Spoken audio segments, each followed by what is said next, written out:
What is going on, everybody? My name is Conor Lawler. Welcome back to another week of Hero or Zero here on the Heroes for Hire podcast. We are back again talking one comic book character as we do every single week. We talk their good points and their bad points, and we generally just give you a bit of a rundown of everything to do with that character. As always, I am joined by my best pal, Mr. Shaun. Shaun, how's it going? I'm good, Conor. I'm waiting on a verification code to come through, and it's been 20 minutes and it hasn't. That's never coming true. You're going to have to click on that resend again, and if it doesn't send again, somebody has stolen your identity. I've already clicked on it. Oh no, yeah. Oh, somebody else in the world has your identity. So someone else can host the show. Is that what you're saying? Can I just really quickly ask, are you doing ad hoc duties? No. I'm fully focused on whatever the hell this show is about. You're like signing up to online betting. Yeah, I'm doing surveys for pennies. So this is Hero Zero. Shaun, now here is very interesting because you normally choose Marvel characters. I do. I normally choose DC characters. So you do. Last week you discussed a character that we all know and love, and possibly the worst episode of Hero Zero ever. Yeah. Not on delivery, but on content. a Ezekiel little bit Sims, you're referring to, Conor. Ezekiel Sims, who, if you don't know, was the villain in the latest Sony movie, Madam Web, the greatest Spider-Man movie ever made. Indeed. He was in Spider-Man comics for about 3 years and has never been spoken of again. Never. And you know, the 3 years he was there, terrible. But awful. If you want to hear more, go back and listen to that episode and you will hear, I think I slowly start going insane first, and then you very quickly give up and join me. Yeah, because you rightly are like, this is ridiculous that they've done this. And I can't defend it any longer. I think you tried for about 3 minutes and then you're like, fuck it.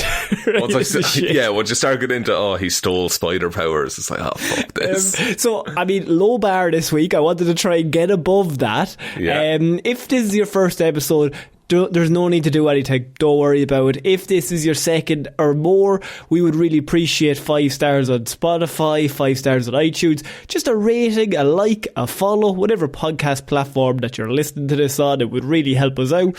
If you do like movie reviews, we did review Madam Web over on our Patreon. Hell yeah, we did. For that is down below. The patrons every month, they basically recommend a movie for us to review, and they hate us. They torture us. Review all of the shit ones. Yeah, there's a lot of good movies out there if anyone wants to talk about those.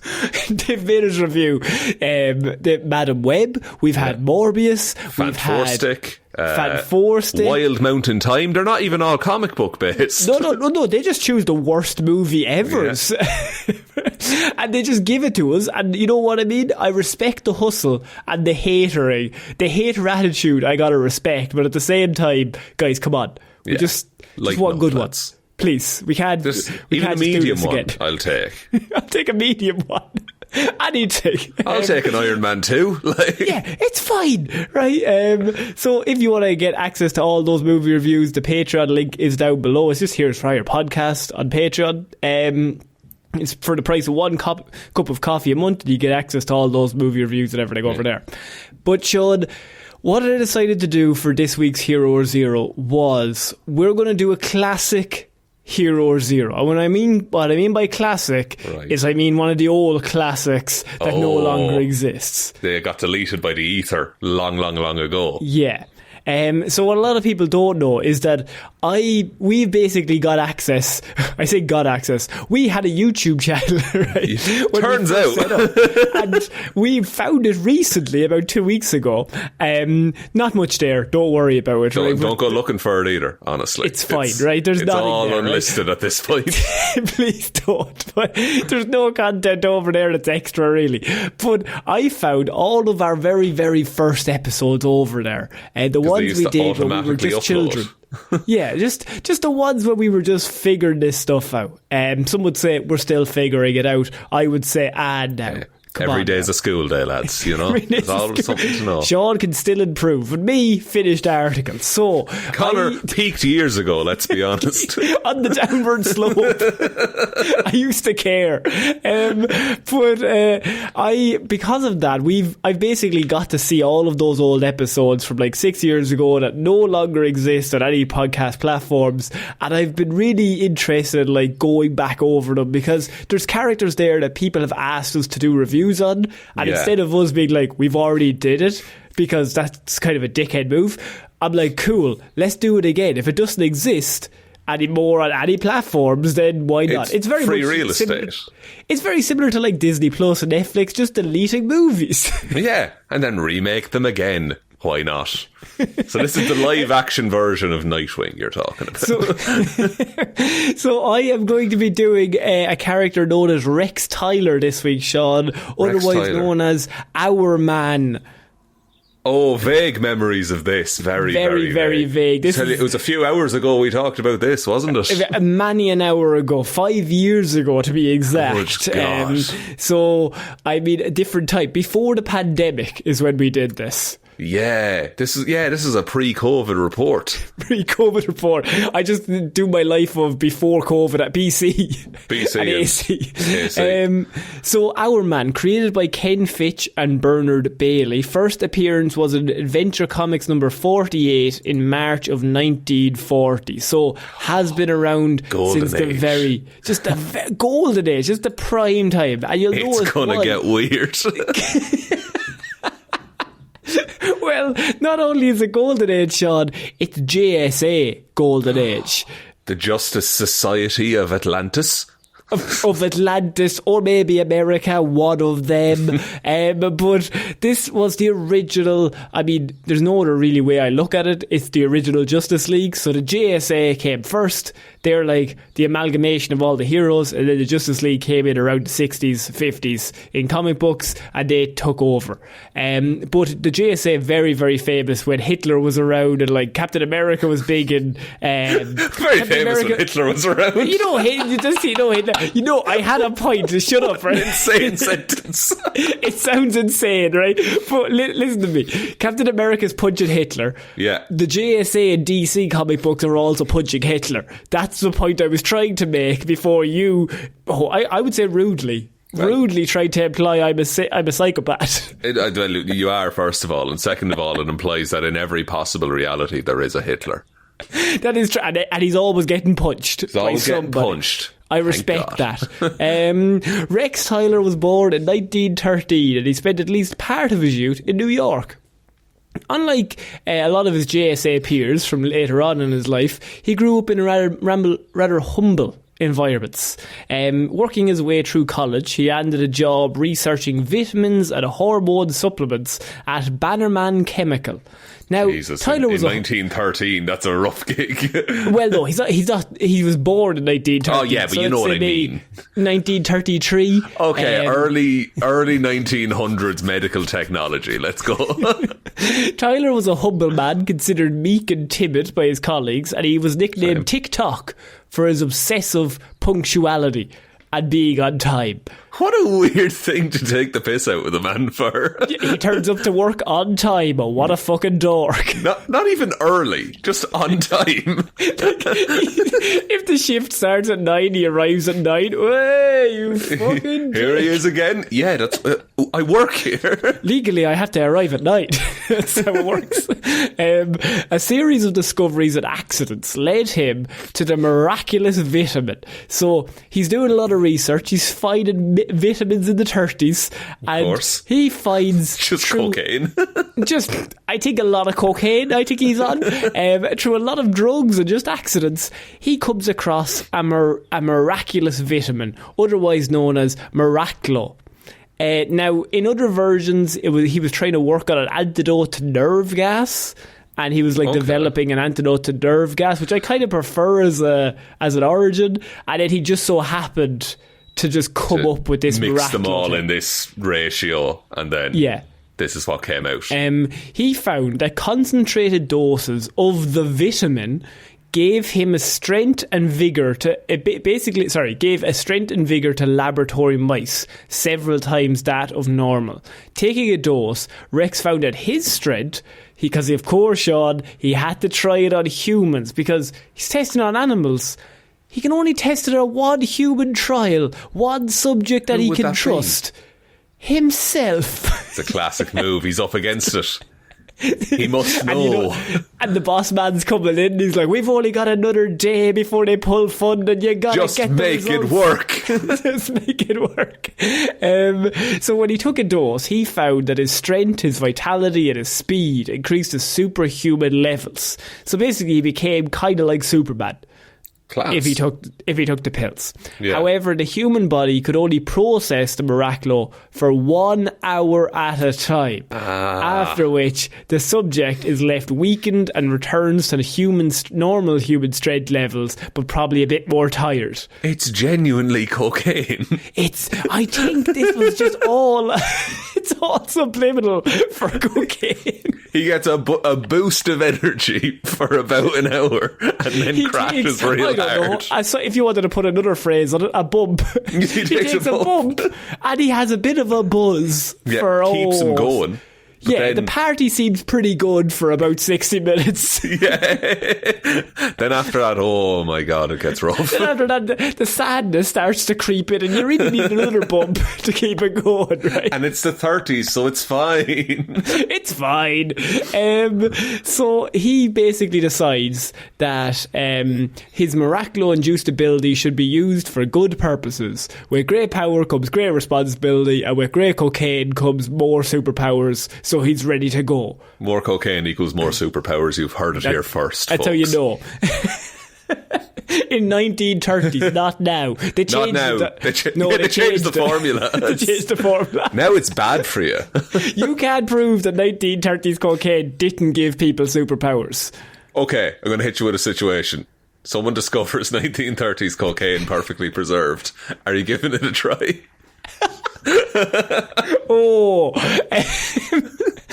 I suppose a tiny bit, a crumb of cocaine. You're the worst friend ever.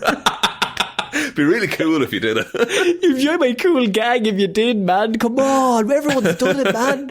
Come on, bro. Don't want superpowers. When Tyler returned to his lab, he found evidence, however, so he went out and he was like feeling fucking, I've got superpowers. He had that big moment. Yeah. But when he returns to his lab, he finds evidence that the animals that Miraclo had been infected or had been put into, although they had super strength for that hour, it was also maddeningly addictive. It was incredibly addictive. It drove you insane after a while. So to his later regret, he ignored this evidence as a signal for future danger to himself, thinking, I'm strong enough to withstand that. Classic scientific arrogance right there. Also so weird that he just ignored a very clear symptom. Don't worry about it. Sure, he was on so much drugs otherwise. Anyway, yeah. Tyler decided to use his discovery to become a force of good in the form of a mystery man called the Man of the Hour, or Hour Man. He started by taking out an ad in the local newspaper, soliciting requests from those who considered themselves beyond normal avenues of aid. So he took an ad out in the newspaper asking people, did they need a superhero? Jeez, it was a different time, wasn't it? Do you need a superhero, but only for an hour? But you need to give me a time and date so I can snort this stuff before I arrive. Yeah, I need to make it as well. It's a whole process. Also, just taking out an ad of being like, do you need help for an hour? That's wild. Did people getting the wrong idea? Just getting to do really basic tasks like clean out your gutters or something. His first case was from the wife of a petty criminal named Johnny Kenton. And now Johnny had turned to crime due to a lack of work in the Depression-era America, and Mrs. Kenton basically decided that she needed Our Man's help in changing her husband's mind before he got arrested. Kenton had also fallen in with a gang, and they had tried like an attempted robbery. It's all that 1930s coke. during the robbery, our man appeared and foiled the attempt, and then he tossed Kenton around a little bit to convince him to take the straight and narrow. Tossed him around? I think... What?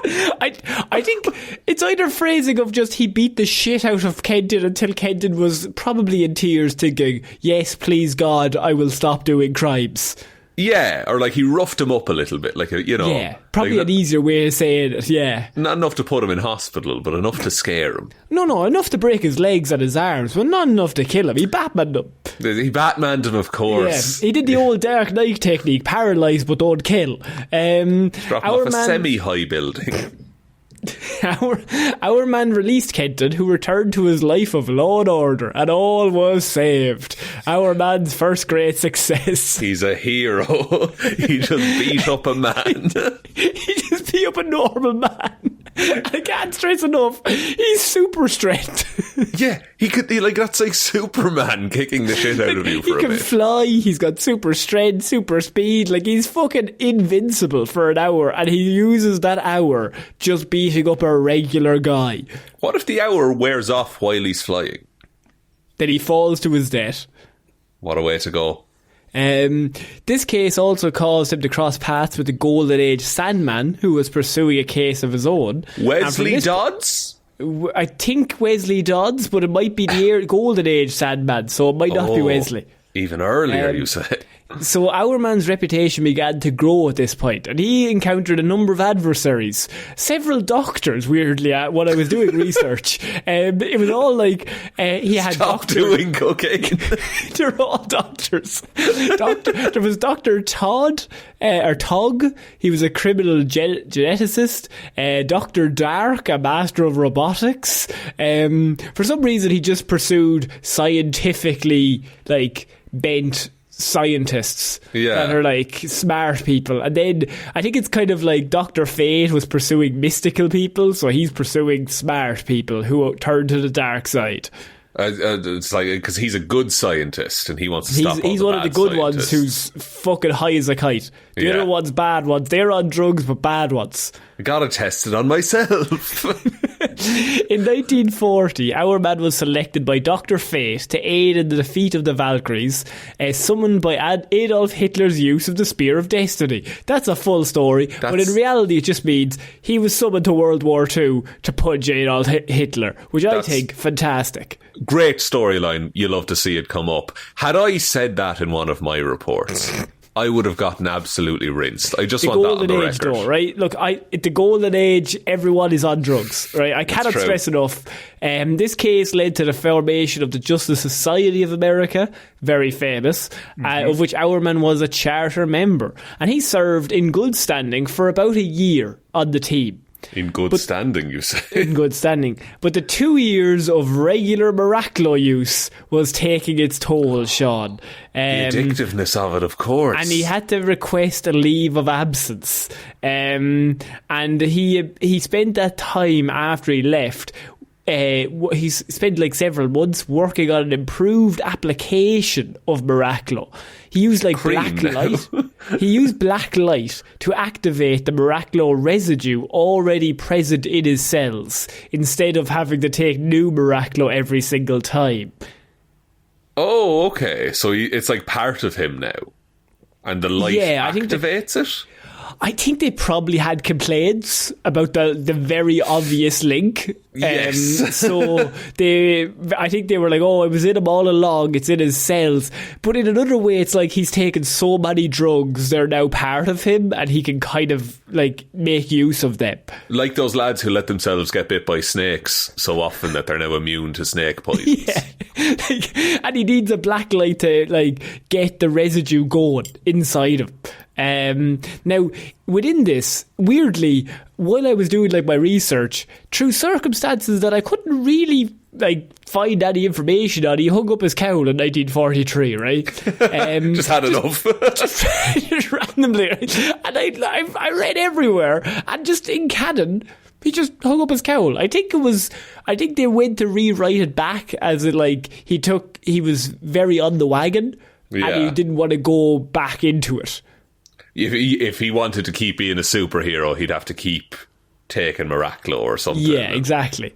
And over the next 20 years, Rex Tyler attained several objectives. He greatly improved the Miraclo formula, though it still had addictive side effects. He abandoned the use of the Miraclo ray, the blacklight ray, sometime in about the 1940s. He also worked on his career, advancing up the corporate ladder, basically to the top of Banner Maid Chemical.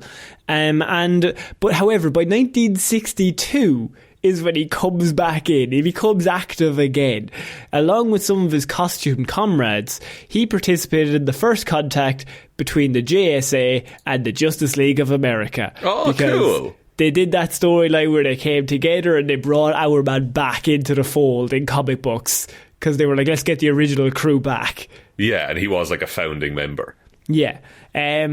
So, look, through the years, Our Man battled with his addiction to Miraclo, and by the 1970s he was only semi-active, particularly after being severely injured by the icicle.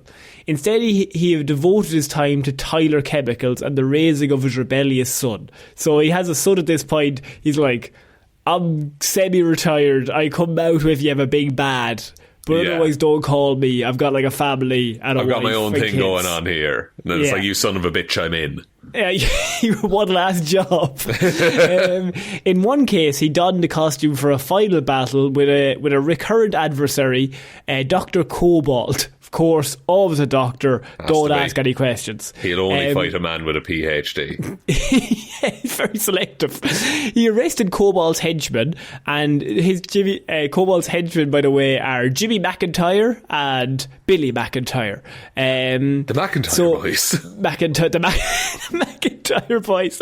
Our Man took an interest in Billy, appearing in secret to encourage the youth to choose the higher road.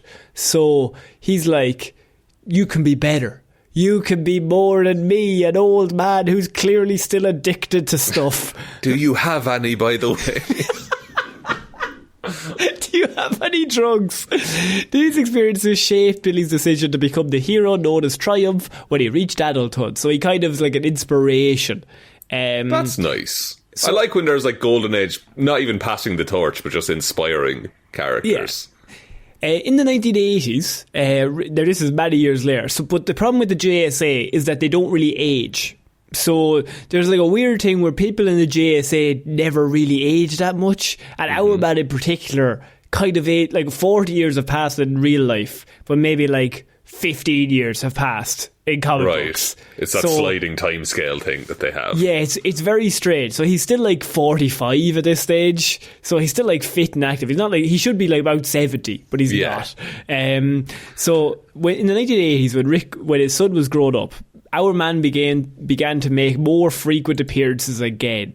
And he was even active in the Crisis on Infinite Earths in the 80s when that story happened. He's really just kicking around, like.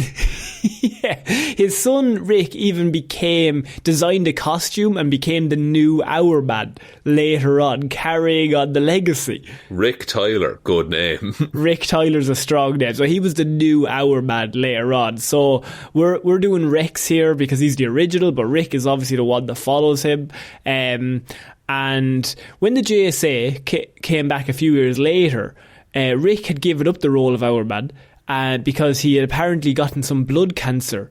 Now, it was never explained if it was due to the Miraclo use that he was doing, because in the 80s now they're like, drugs are bad, don't take them. Big push in the 80s. Heavy push. So they were now like, he's now gotten cancer from taking all the Miraclo. This is Rex's son. Yeah, interesting.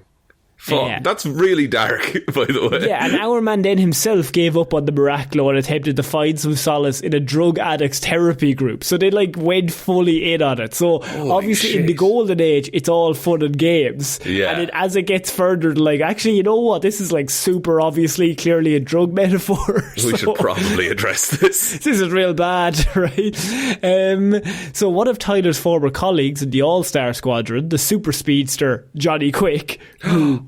a legendary Johnny Quick, good lad, had become involved in marketing the idea of releasing the meta-human potential in individuals with the affected gene. So X-Men at the time, very big comic book, very popular.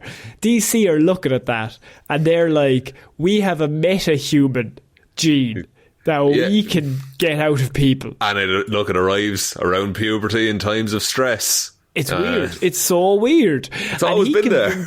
He convinced our man that instead of the drugs, his powers came from the meta gene, and that the meta gene could be activated without Miraclo. Interesting. What about all those mice, though?